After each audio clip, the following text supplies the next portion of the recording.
you lovely people out there, and welcome to the second podcast, The Pyrotechnics, brought to you, of course, by Fireworks Rock and Metal magazine. 164 pages with more interviews and reviews than any other music mag. So you know what to do, people. Go out and buy it and enjoy it. But first, I'm very, very pleased again to welcome the two heavyweights of Fireworks Rock and Metal. We have Mr. Bruce Mee, the editor. Hi, Bruce. Hi, everyone. And I have Deputy Editor Dave Cockett as well. Hi, Dave. Hiya. How you doing, everybody? Brilliant. Right, let's get right into it. We've got some good subjects to discuss today, and I know one that both Bruce and Dave have very strong opinions on. In fact, I know all four of them they've got very strong opinions on, so let's kick it off straight away. And that is the death of the CD, or is it dying? Are people trying to get it to die, or is it just one of those things that we like downloads more? We have a bit of an impact on the magazine because of this. And I'm going to throw this one straight over to Bruce. Well, yeah, I mean, this is a topic very close to my heart, and I actually wrote about it in the editorial of Fireworks number 101, which was the December issue. I mean, this all, for me personally, it started about 3 years ago when I was up in Scotland, and I was out looking for a new computer, and it was in one of these big, like, Comet-type warehouses. And I bought the computer that my brother recommended for me. And I got it home down to Manchester a couple of days later, wired it all up. And I went to put a CD in. I'm like, where's the CD player? There was no CD player in the PC. It was brand new. I'm like, what the hell? And I look online, and it seemed to be a common thing.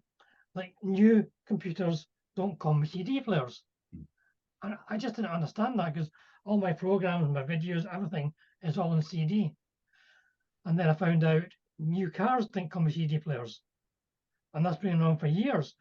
My friend Mark Warpton's is buying a new Tesla. In fact, he's got it this week. £80,000 car, no CD player. It's all set up for Spotify in the car. So you're listening to MP3s, and you actually lose the amount of quality you lose when listening to an MP3 compared to a CD. Is incredible. You probably don't realize it at the time, but you're losing all the bottom end. You're losing separation. You're losing everything. In fact, people even think listening to vinyl is better than CD, but listening to MP3 is crazy. I just feel big business is deliberately trying to force us all to go online and listen to digital music. And even the Circle of Friends project that I did for my mother, which was released last year, I gave copies to my brother's kids, my two nephews. One's 26, one's 21. Neither of them had a CD player. They couldn't even play it. I'm like, sorry, but what the fuck? You know, this is something really important for the family. And the kids couldn't even listen to it because they didn't have a CD player. They just listen on their phones, Spotify. And I just thought, and of course, being involved with Escape with Khalil and doing my own things, I've just seen the dearth of CD sales is just unbelievable. Basically, the scene is dying, and there's going to be no more new music. People will stop making albums because it's just pointless, because nobody, or very few people, are buying CDs. And obviously with the magazine itself, we stopped doing the CD last issue, because though it started out quite well, there's just less and less interest from artists and bands to put seed tracks on a CD, because everybody's doing it themselves digitally, which that's great. I mean, I think it's great that bands do that, but you know, we can't promote.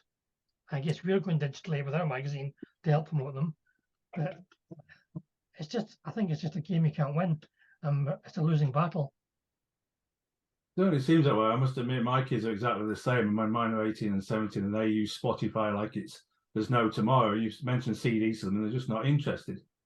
So yeah, I can perfectly see that one. I mean, bringing in Dave as well. Dave, what are your thoughts on this? I think there's a lot of reasons for it, really. I mean, obviously, if you go pre-Metallica and Napster, being able to access music digitally wasn't an option. So you had two options, really. You either went out and bought it, or you went along to your mate who bought the album or bought the CD, and you got him to do you a tape copy, because this is even in the days before you could run a digital copy off a CD or whatever. But once you've let the genie out of the bottle, and once big business has got involved and realised, yeah, actually, people's listening habits are like this. We're in a minority with the best will in the world. We're the sorts of people that will go out, will buy an album, will listen to an album. The vast majority of people out there, particularly of a younger generation, they don't do that. They'll skip through 30 seconds of a track. I like that, don't like that, like this, I like that. And they'll put 2 tracks on a playlist. So they'll never visit that album again beyond the couple of tracks that they like. And I think that part of the reason as well is that there is so much music out there. There was getting to the stage where it was unmanageable when you were using Kerrang every week to say, well, should I listen to this? Should I go out and buy that? If they were reviewing 10 or 15 albums a week, people didn't have that sort of disposable income. When you're looking at CDs at 10, 15, 20 quid a pop now, people certainly don't have that sort of income. So they'll go and a company like Spotify comes along and says, for X amount a month, you can listen to whatever the hell you like. Yeah, I'll have some of that. Why would you not? I completely get it. It's not something that I would do, or not voluntarily. Although I think that I agree with Bruce. I think we're being railroaded into that longer term. But if you look at the volume of music that came out when our music was popular at the end of the 80s, when it was dominating MTV, when it was when albums by bands were selling 1 million, 1.5 million copies. You look at what was being released then to what's being released now. Now, I'm not saying that there's more bands. There probably was a lot more bands then, but we never heard about them. They'd perhaps get scrape enough together to release a demo cassette or get a little bit of vinyl pressed up, sell it to their local audience at local gigs, and that was it. It would never cross our paths. Now, you've only got to log into YouTube, put new music. You could listen to it for 24 hours a day for the rest of your life. Chances are you'd not even get beyond the A's because there's just so much out there. You've only got to look at how many albums we get in a quarter to actually review, and that's stuff that's geared to our market mostly. We review probably about a third of what we get. So if we review 200, 250, 300 albums every quarter, every 3 months. How many? We're talking the best part of 1,000 releases. Who's got the money to take a punt on 500 of them, let alone 1,000? It just isn't going to happen. And that could be that because the cost of buying an album's too expensive. Is a CD at 12, 13, 14 quid expensive? I think it is. I mean, I come from the days when I used to complain when vinyl went up from $3.99 to $4.49 for an album. So I get that that people are saying, well, I can't buy 200 albums in a month. It just isn't feasible. And whilst you will get people that will come along, they'll pick a Def Leppard, or they'll pick a Whitesnake, or they'll pick a Metallica, or they'll pick Asking Alexandria. Bands like that they know will sell more of a proportion of whatever disposable income people have got because they know.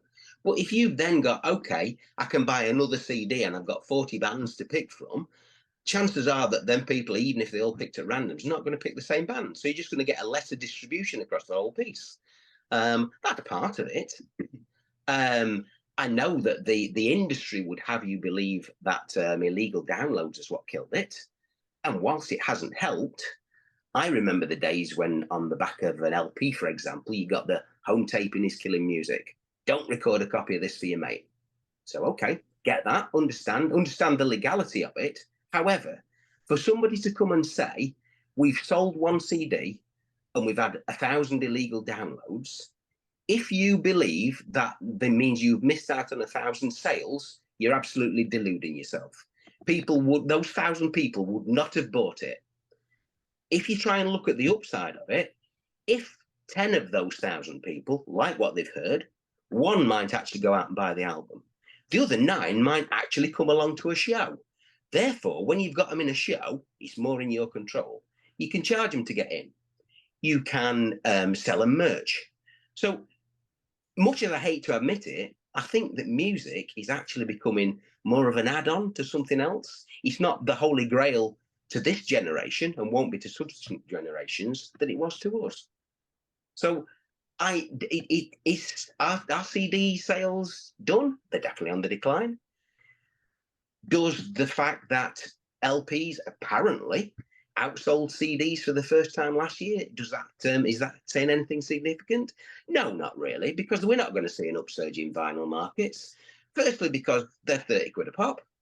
Secondly, because they're even more of a pain in the backside to store than CDs. So I get somebody that comes along and says, I've got a little box here that I've got 40,000 tracks on. It's the size of a wallet. And you're going, yeah, okay. I've got 40,000 CDs or whatever that's stacked in 3 rooms. So you can see where's the... didn't mean I'd got 40,000 CDs, obviously. But you can see where I'm coming from. So it's a cost. It's the proliferation. It's a number of factors. And when you've got a market that is increasingly diluted, what that means is there's less of a budget to put into releases, which is why where you get more and more of these 10 bob and a chocolate watch production jobs that sound dreadful, because somebody's basically just set it on auto on whatever package they're using to put an album together, and they all sound the same. There's no separation, there's no dynamic, there's no passion, there's no emotion. And then when you factor in so-so songwriting on the top of that, there's no wonder. I think CDs will probably hang along in production longer than they think, because I'm hearing 5 years they're going to stop, because that's the latest forecasts. But I think that they will become more and more of a niche market, and which therefore means they're going to get more and more expensive. So that's my take. Anyway, You opened up another can of worms there, Dave. I always like opening can of worms, Bruce. Because it's true what you say. It's now becoming the touring aspect of it, selling merchandise that the band's getting the more money from the CDs. But as we all know, especially in our niche market, a lot of these CDs are projects. They don't tour. So there's no merchandise, there's no T-shirts, there's no income from playing live shows. So that's why maybe it's a good thing a lot of these projects will die off, but then some of them are really good. So I can see where the labels are coming from, saying people aren't buying the CDs, we've got no money. So it's difficult. It's like anything, Bruce. Some of them are really good. I will totally accept that. There are some great projects out there, but those are in a minority. The vast majority of them sound the same. They look the same. They've got the same people. And you've usually if you've not fallen asleep by the end of the second track, good on you. What we need to do is that really what's happened is that by everything being available to everybody, the quality filters have been turned off and nobody can turn them back on again. What we need is somebody out there that actually says, right, there's these 1,000 bands here, 999 of them you don't need to listen to because you've heard it all before and there's nothing new or exciting. That's the one you want. If you can get somebody to do that, which is what we're trying to do in the magazine to a certain extent, is great. But it's the 999 that's flooded the market that's made it worse. So until that gets addressed, I think that nothing's going to change. It's just going to go round in ever decreasing circles. I want to throw a point over to you, Bruce, that Dave raised, and I know is obviously something that you dealt with as well, and that was Circle of Friends. When the CD came out for Circle of Friends, it also appeared on a few sites as well. How badly do you think that them appearing on the sites actually did hamper the CD sales? To be honest, the Circle of Friends one, it really upset me. The day after the official release, it was on all the illegal download sites. But now, with Gabriel Deval's album, it's like what Dave was saying earlier. You can't fight it. It's going to happen. So just acknowledge the fact that these people weren't going to buy the album anyway, and more people are hearing it. It is what it is. I mean, it is a shame because I like a good old-fashioned CD in my hand. I don't know what it is, a physical copy in my hand. I just like I don't know, the feel of it, the look of it. You know what I mean? It seems to be that Spotify. I mean, again, this is another conversation. This is another debate. And again, please do comment down below. Do you like your downloads? Do you like your physical CDs? Do you listen to Spotify to get an idea? And then do you go out and support the artist by buying the CDs? Let us know what your thoughts and feelings are. I mean, I've got to admit, I've listened to Spotify a couple of times, like this, like what I've heard, and then gone out and buy the CD. But I can understand as both Dave and Bruce have alluded to, that people just use online now and that's it. You know, it's a very big can of worms, and it's a debate that we could go on for ages about. But, you know, we're obviously, you know, interested to hear your views as well. So let us know. I'm going to move on to a different subject. So thank you very much, gentlemen, for that. That was a good one. I read a tweet recently about Ronnie Dio. And the tweet was basically, because he hasn't been accepted into the Rock and Roll Hall of Fame, this gentleman asked the question, exactly how relevant was Dio to rock music? You know, what albums had he done that were impressive enough to warrant inclusion? You know, and did he even warrant any kind of inclusion to the Hall of Fame? And I must admit, I thought that was quite a disrespectful tweet. So I'm going to throw this over to Dave, because I know Dave and both Bruce as well, they've got very strong opinions about this as well. Firstly, I think that you can separate the two. Yeah. I think if you look at Ronnie James Dio is without doubt one of the greatest rock and metal singers, and he could do both, and he was arguably the best at both that this scene has ever produced. That will not change in my lifetime. I think that over and above the vast majority of other singers, people will still be listening to him in 150, 200 years' time, long after we've gone. That's the first thing. That's my view on Dio. Into the second part of it is the Rock and Roll Hall of Fame and the relevance of it.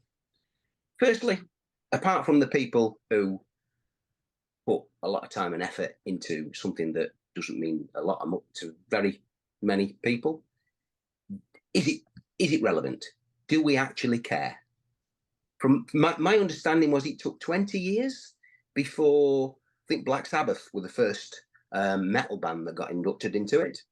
And the number of bands that have gone in there since have actually have been sort of few and far between. And from what we said earlier, Pete, it was just the Ozzy era Sabbath, that was inducted. Now, I've got no problem with the Ozzy era Sabbath. Ozzy was never the greatest of singers.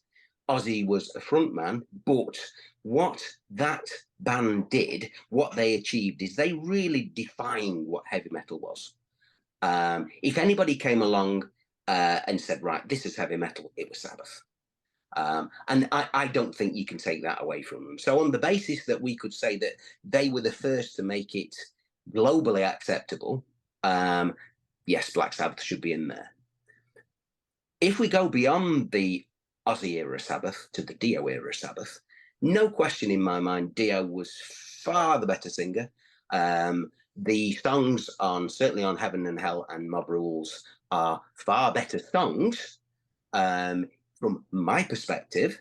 Not that, again, there's anything wrong with the Ozzy era stuff. I have as much time for that these days as I had, but I could also then extend that beyond to the Tony Martin era Sabbath.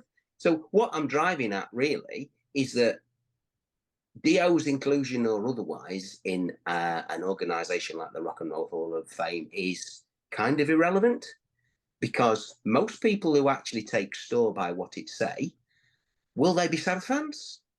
Will they be Dio fans? Chances are they won't.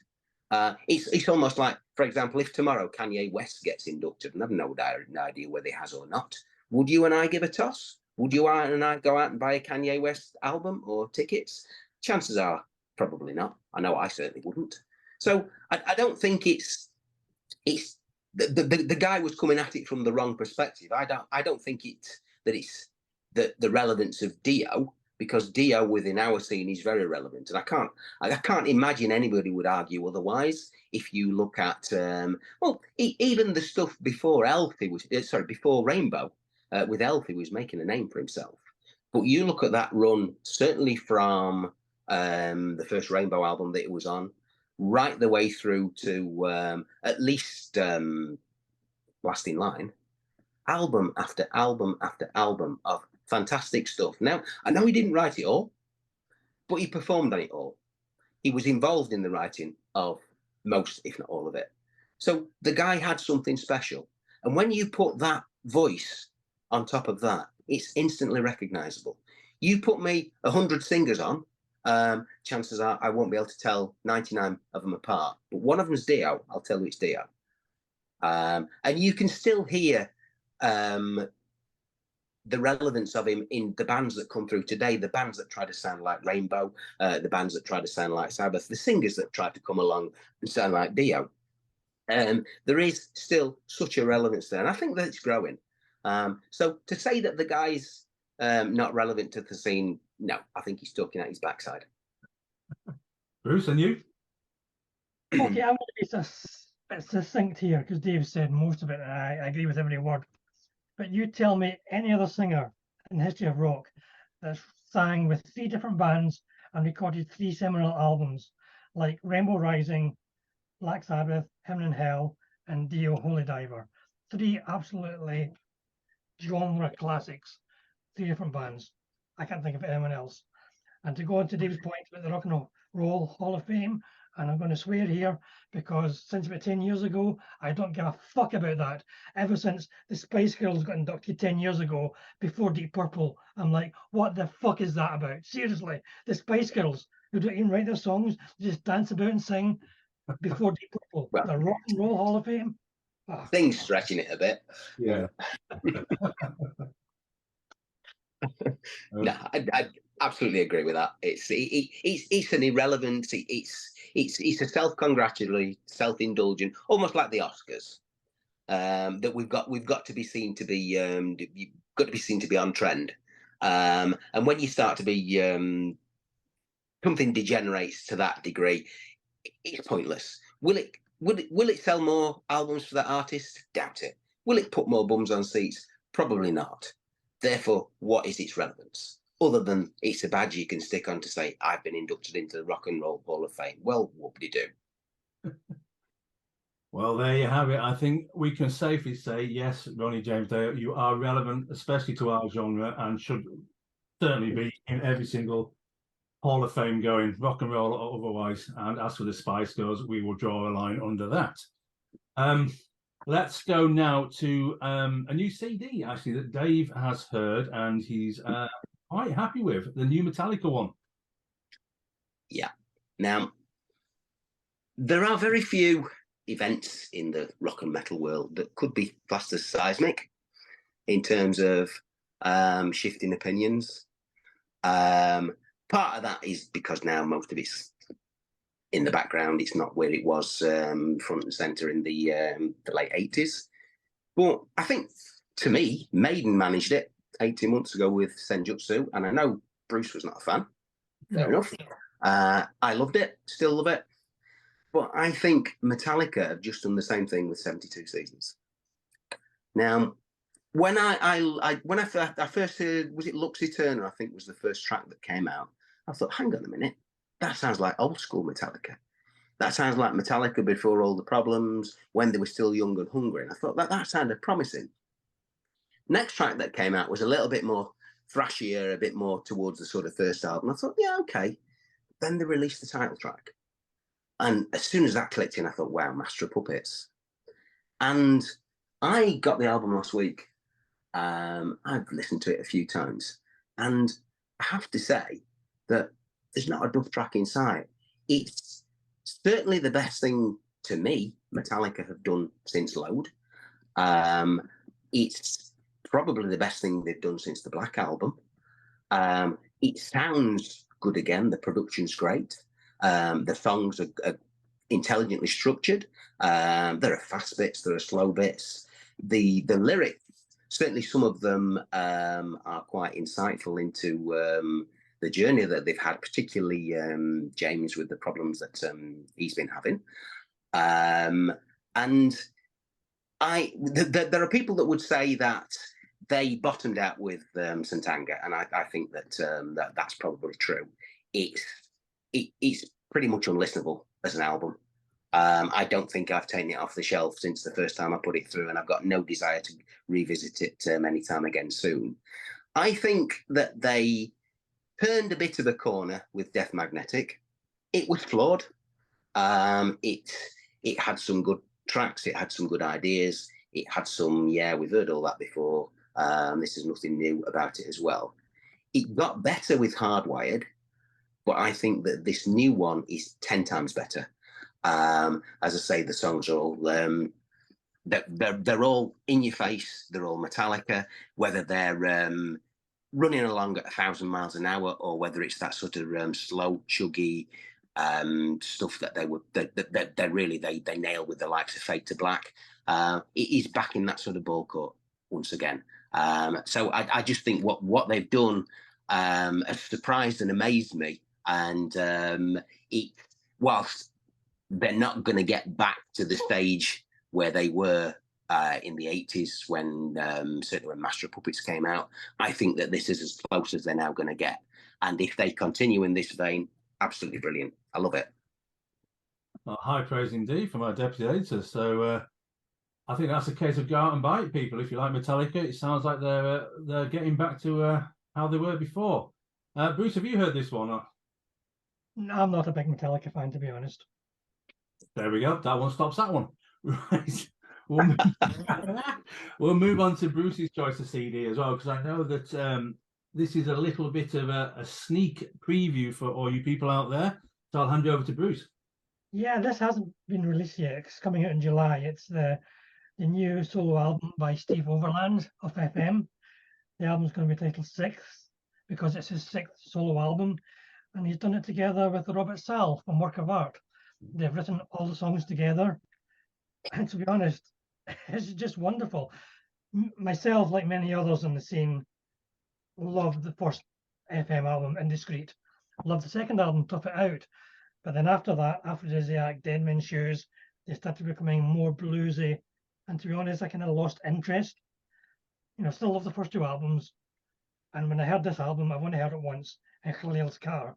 He was playing it to me, and I'm like, wow, not a bit of blues inside. This is hard melodic rock, AOR, mixing the first debut FM album with a Work of Art.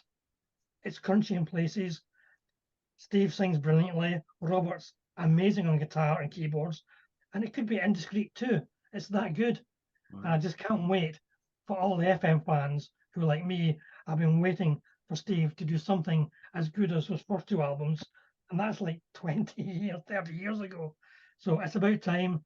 And I can't wait till it comes out and everybody hears it. Fantastic. Again, we want your views on this. Are you a Metallica fan? Have you heard it? Do you agree with Dave's opinion of it?